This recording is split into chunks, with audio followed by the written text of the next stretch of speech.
All right, in 3, 2, 1.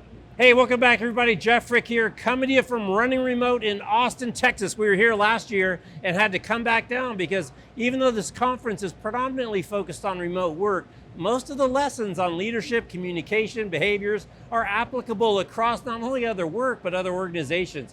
And we're excited to have our next guest on. She is a specialist in helping people think about culture and connection. And as we'll soon learn, it has a lot more to do than just the right thing to do, as a lot of things are. It's also good for people and good for business. So welcoming in our next guest, she's Bobbi Wegner, the founder and CEO of Groops. Bobbi, great to see you. Thanks for having me, Jeff. Excited to be here. Absolutely. So you're all about connection and cohesion, doing a little research for that. How did you pick to go after connection, and why is that such an important topic here in 2026? Absolutely. So I'm a clinical psychologist by training. I function more like an organizational psychologist.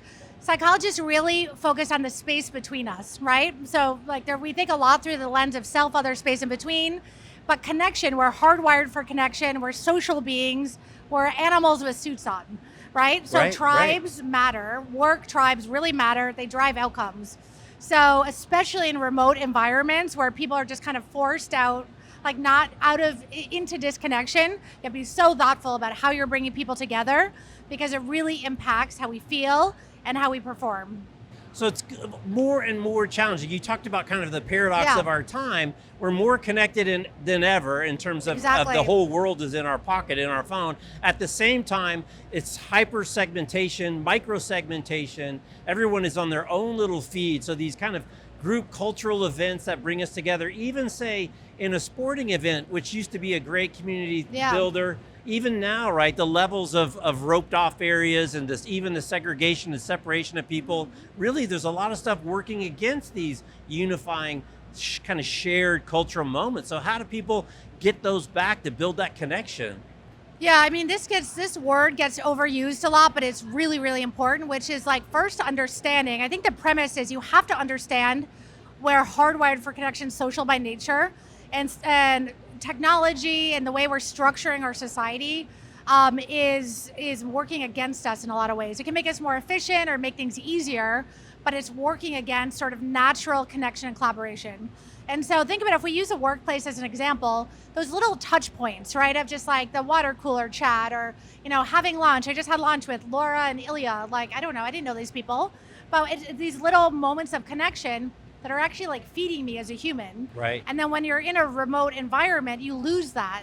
And so leaders kind of, especially coming out of COVID, backed into just leading remotely, but they had no playbook for how do you actually do this in a structured, intentional way. And it's not the same because you don't have those little moments anymore. So you have to build, be very intentional. And it's not also just bringing people together.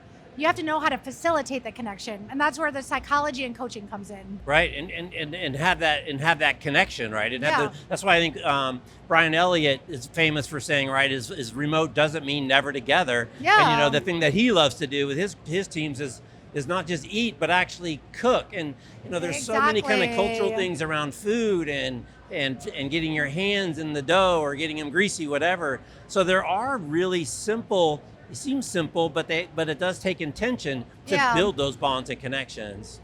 And what I'm hearing in that is really the co-creation, right? So one class I teach is motivation, what drives human behavior in the workplace, and how do you get people engaged, and co-creation and collaboration really matters because people feel more motivated when they're building something together, and especially in the sort of distributed environment we're in now, people are turning, to kind of AI or doing their thing in silos and then coming back in for these touch points.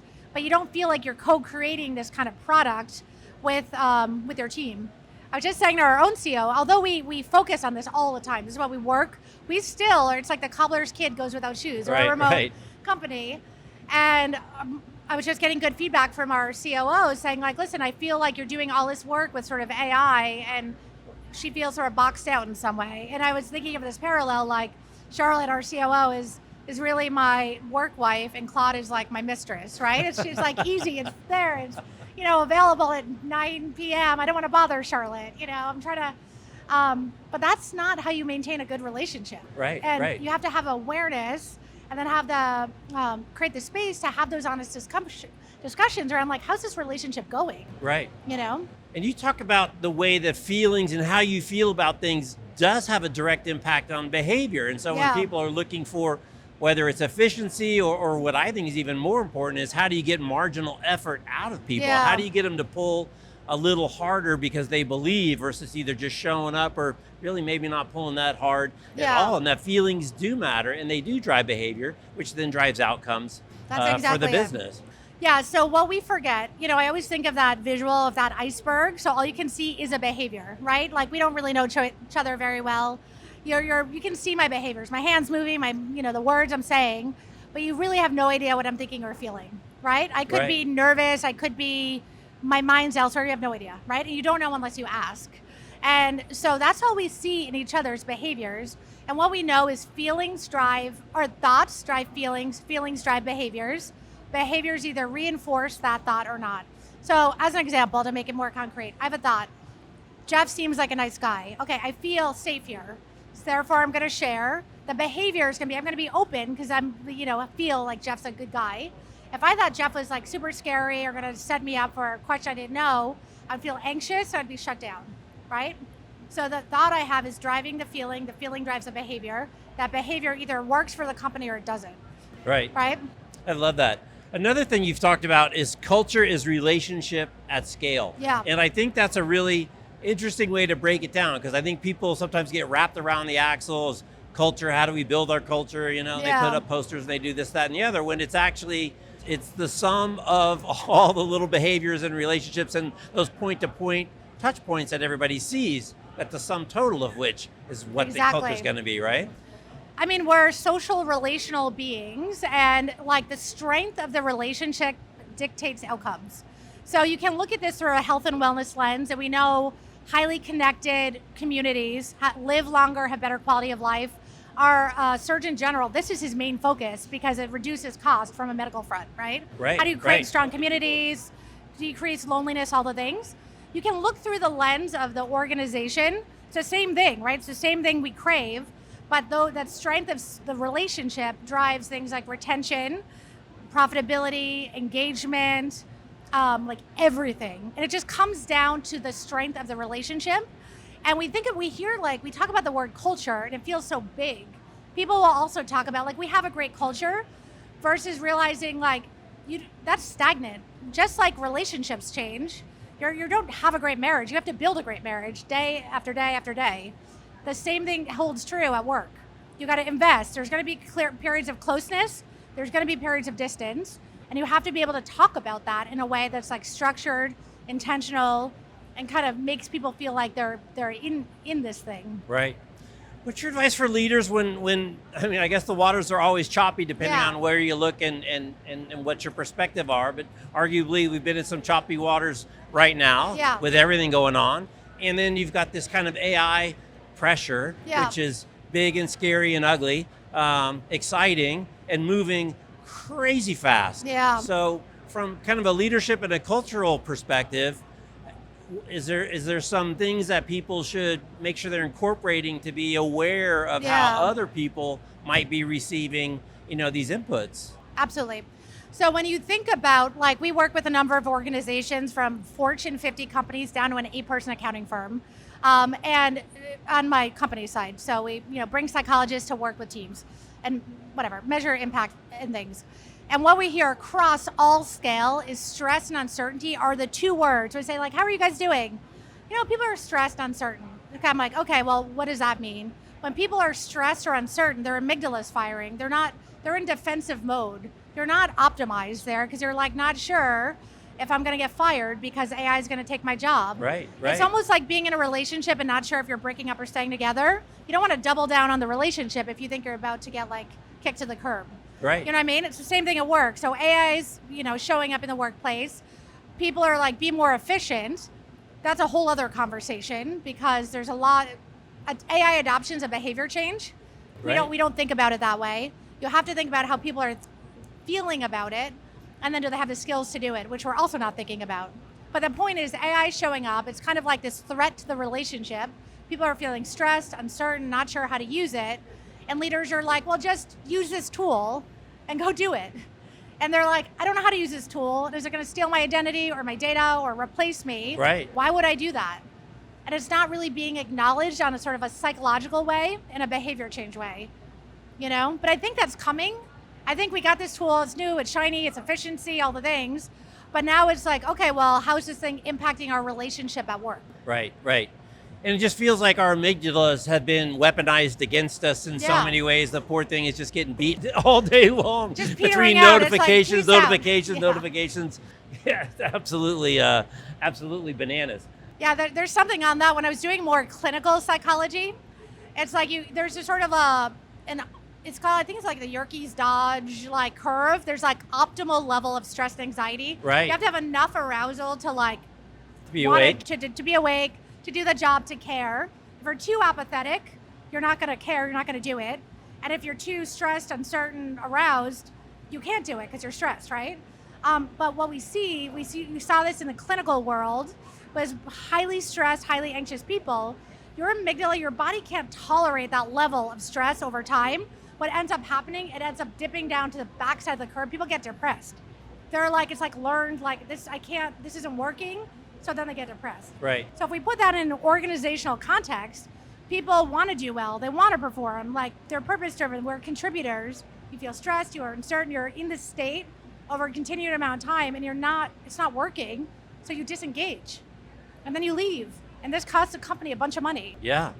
And it doesn't feel good. Right. I mean, what the Gallup poll just came out, I think is 1 in 4 or 1 in 5 people are disengaged at work.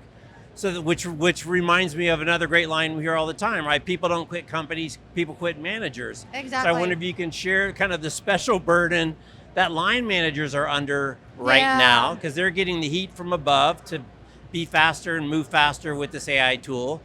They've got to take care of their people, and they're sitting in the same position as everybody else in terms of the uncertainty and scariness of what's going on. So when you counsel people on that special role of managers that can make or break that relationship with that person, keep them there, inspire them to work hard, what are some special things for managers? How do they get through this wild time? I was just having a conversation with a guy at lunch, and he was saying how managers get a lot of flack. They're like everything falls on the middle manager. Right. And so it's like, okay, well, I actually have a lot of empathy for middle managers because they're tasked with building cohesive teams in a distributed or hybrid or even a real live environment. Right. But they haven't been given the tools. Like, at best, they'll get a leadership training that's like, here's a framework how you should think about it. But that really is not super effective. So we built a whole thing. It's the way we train psychologists. So this concept of coach is leader. You cannot be a great therapist, a great coach or leader if you don't understand your own habits of thinking, feeling, and doing. You don't understand your own value sets. If you don't understand how it maps against the values and the needs of the business and the organization, you need to take time to think about this. So we're like, all right, we saw this huge need. How do we help managers first set the mission of their team? Most managers don't do this. Right. What's the mission of this team? That becomes the shared goal and like what we can get aligned around. So that's like step one. Then help the leaders, the middle managers, start to think about what are my natural characteristics, my habits of thinking, feeling, and doing that help build cohesion on a team, and what gets in the way. I'll use myself as an example. One of my core values is autonomy. I love connectedness and all this stuff. This is where I've invested my entire life. I'm very autonomous. I can go off. Travel by myself all the time. I like that. I really value that. Okay. So I can default to that. That can work against building a cohesive team when I default, because that's a value that I really care about. So I have to know that about myself. I have to stay in communication with my team around, is this working, is it not working? And then teaching leaders some very basic coaching skills, looking for the shared goal, communicating through conflict, communicating about the relationship, naming the dynamics in the room that feels collaborative, like you're solving together, right. Keeping people on the same side of the table versus managers sometimes in missteps here, kind of put the person on the other side of the table, and it just creates disconnection and you feel unsupported or understood by your manager. It feels like corporations are reducing investment in people and not increasing investment in people. And I just think back to there used to be a lot more, it feels like, maybe I'm wrong, formal training programs and, all these different things. IBM was famous for their sales team, and, Accenture had their big St. Charles campus, and I came up in the Macy's training program. Yeah. So are people not seeing that this AI actually is going to require more investment in the people side of people, not less, so that they can actually operate more effectively in this crazy world? Because it just feels like it's just a way to cut, or is it really a dividing line between companies that are progressive and really using the tool to grow versus companies that aren't and maybe just using it as an excuse to cut? Yeah. I spend a lot of time thinking about this. So the classes I teach are they're operators who are trying to figure out how to optimize their teams and organizations based on using psychology. And we spend a lot of time thinking about communication matters here. So I would say most leaders care. They're not uncaring people, but they're responsible for the bottom line of the business, and like the people parts get kind of like compartmentalized as a nice to have. Like it's a feelings thing. And what I always say, I'm like, psychology is not rocket science, but it's their pattern recognition. And once you can understand, it's like seeing the matrix.